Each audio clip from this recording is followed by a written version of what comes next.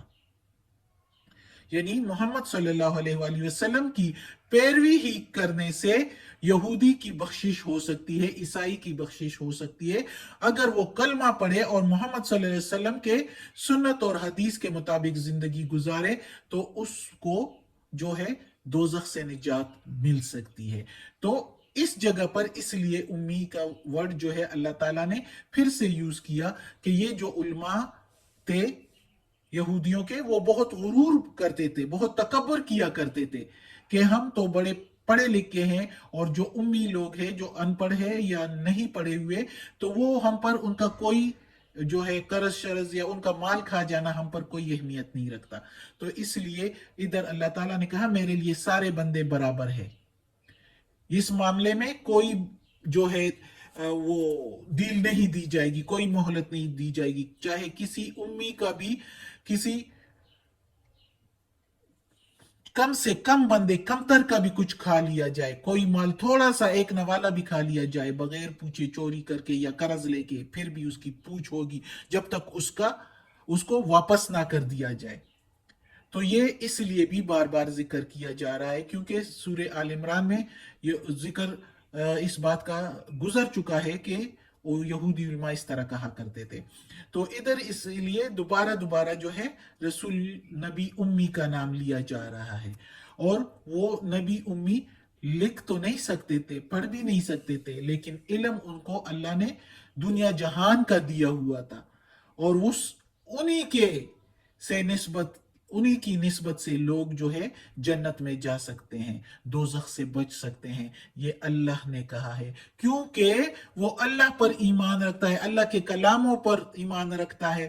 اور اللہ نے کہا کہ اسی کی پیروی کرو، اس کے سنت اور حدیث پر چلو، تو تمہیں راہ مل سکتی ہے جنت کی، جنت کا راستہ مل سکتا ہے، جنت میں جا سکتے ہو اس نبی کی پیروی کر کے، چاہے وہ یہودی ہے، عیسائی ہے، کوئی بھی مذہب کا ہے، کسی بھی مذہب کا ہے، تو نبی محمد صلی اللہ علیہ وآلہ وسلم کی پیروی کر کے تو جنت میں جا سکتے ہیں، ورنہ جنت نہیں ہے کسی کے لیے اتنا آسان۔ اگلی آیت میں ہے وَمِن قوم، اور میں سے، من کا مطلب سے، قومی قوم، اور قوم میں سے، موسیٰ امت یہدون، موسیٰ علیہ السلام کی قوم میں سے، امت جماعت یا گروہ، یہدون ہدایت دیتے ہیں، بالحق ساتھ حق کے، یعنی ساتھ حق کے یا ساتھ سچ کے یا ٹھیک ٹھیک، وبہ، اور ساتھ اس کے، یعدلون انصاف کرتے ہیں، عدل کرتے ہیں۔ یعنی اب اس آیت میں اللہ تعالیٰ موسیٰ علیہ السلام کی طرف پھر آتے ہیں، چونکہ کافی تین چار رکوع سے موسیٰ علیہ السلام کا قصہ چلا آ رہا ہے۔ اس دوران اس ایک آیت میں محمد صلی اللہ علیہ وآلہ وسلم کا ذکر کیا گیا ہے، تاکہ موسیٰ علیہ السلام کا ذکر یہودی سن کے، اور پھر اللہ تعالیٰ نے رسول محمد صلی اللہ علیہ وآلہ وسلم کا ذکر کر دیا کہ ان پر ایمان لاؤ، یہ سچے نبی ہے، اور دیکھو اس قرآن میں، یہ قرآن بھی سچی کتاب ہے، کیونکہ اس میں بھی دیکھو اللہ تعالیٰ نے کیسے تمہارے رسول محمد صلی اللہ علیہ وآلہ وسلم، نہیں سوری، موسیٰ علیہ السلام کے قصے بیان کیے ہیں۔ یہ سب کس کو پتا تھا؟ کسی کو بھی پتہ نہیں تھا۔ اس قرآن میں اب جب ذکر ہوا ہے تو اس کا مطلب ہے یہ سچی کتاب ہے، اس پر ایمان لاؤ۔ اس لیے درمیان میں محمد صلی اللہ علیہ وآلہ وسلم کا ذکر کر دیا اس ایک آیت میں، اور پھر دوبارہ جو ہے موسیٰ علیہ السلام کی طرف آتے ہیں۔ اللہ تعالیٰ ذکر کرتا ہے موسیٰ علیہ السلام کی قوم کا، اور کہتے ہیں کہ موسیٰ علیہ السلام کی قوم میں ایک جماعت ایسی بھی تھی جو کہ ہدایت کے راستے پر تھی، یعنی سیدھے راستے پر تھی، اور وہ ہمیشہ انصاف کے ساتھ جو ہے چلتے تھے، انصاف کا حکم دیتے تھے، یعنی وہ تورات کے ساتھ بھی انصاف کرتے تھے، اس کو دیکھ کے اس میں جو بھی یعنی محمد صلی اللہ علیہ وسلم کی جو پیشن گوئی کی تھی اس کے مطابق محمد صلی اللہ علیہ وسلم کا انتظار کر رہے تھے، اور جب محمد صلی اللہ علیہ وآلہ وسلم آئے تو اس پر ایمان بھی لے آئے، جیسے کہ عبداللہ بن سلام اور اس کے دوست، تو وہ ایمان بھی لے آئے۔ اس کا یہ بھی ہو سکتا ہے اس آیت کے بعد، اور اس کا یہ بھی ہو سکتا ہے کیونکہ یہ آیت بھی جو ہے موسیٰ علیہ السلام کے بارے میں ہے، اور موسیٰ علیہ السلام ہی کا قصہ شروع سے چلتا آ رہا ہے، تو یہ ہم اس طرح بھی کر سکتے ہیں کہ جس طرح موسیٰ علیہ السلام کی قوم میں اس کے دور میں ہی، اس کے ہوتے ہوئے جب لوگوں نے بچڑے کو پوجا تو زیادہ تر لوگ نافرمان تھے، جو کہ بچڑے کو پوجا اور نافرمانی بھی کرتے تھے، آسانی سے حکم کو نہیں مانتے تھے، تعویلیں پیش کرتے تھے، اور پھر اس کے بعد ڈر کر تو پھر ایمان لے آتے تھے۔ تو اس کے بارے میں بھی ہے، اس وقت کے بارے میں بھی، کہ اگر بہت لوگ نافرمان تھے تو ایک جماعت ایسی بھی تھی جس نے بچڑے کو نہیں پوجا تھا، اور وہ صالح لوگ تھے، اور وہ دوسروں کو بھی منع کرتے تھے، اور وہ انصاف کے ساتھ کام کرتے تھے، انصاف سے کام لیتے تھے۔ یعنی اللہ تعالیٰ نے جب ان کو فرعون سے نجات دے دی تو انہوں نے بھی اللہ کا شکر ادا کیا، اور اللہ کے ساتھ کسی کو شریک نہیں ٹھہرایا، بچڑے کی پوجا نہیں کی، دوسروں کو بھی منع کرتے رہے۔ تو اس کا مطلب ہے کہ کچھ لوگ اس وقت بھی جو ہے صالح لوگ تھے، تو یہ آیت ان کے بارے میں بھی ہو سکتی ہے، اور محمد صلی اللہ علیہ وآلہ وسلم کے وقت کے بارے میں بھی، کے دور کے بارے میں بھی ہو سکتی ہے، اللہ کو معلوم ہے، اور یہ دونوں کے لیے بھی ہو سکتی ہے، دونوں وقت کے مطابق بھی ہو سکتی ہے، جو بھی مطلب لے لو تو اس کا مطلب ٹھیک ہے۔ صدق اللہ العظیم۔ آج کا سبق ختم ہوتا ہے۔ اللہ ہمیں توفیق دے کہ اس قرآن مجید کا ترجمہ مکمل کریں اور اس پر عمل کرنے کی اللہ ہمیں توفیق دے۔ صدق اللہ العظیم۔ یا اللہ، یا پروردگار، اس قرآن مجید کی تلاوت میں کوئی زیر زبر پیش میں، تلفظ میں، ترجمہ تفسیر میں کوئی غلطی ہوئی ہو تو معاف کر دینا، تو معاف کرنے والا غفور الرحیم ہے۔ یا اللہ، ہمیں اپنے نیک اور صالح لوگوں میں شامل کر دے، اور ہمیں عافیت والے معاملات دے، ہماری بیماریاں، تکالیف، پریشانی اور برائیاں ہم سے دور کر دے، آمین۔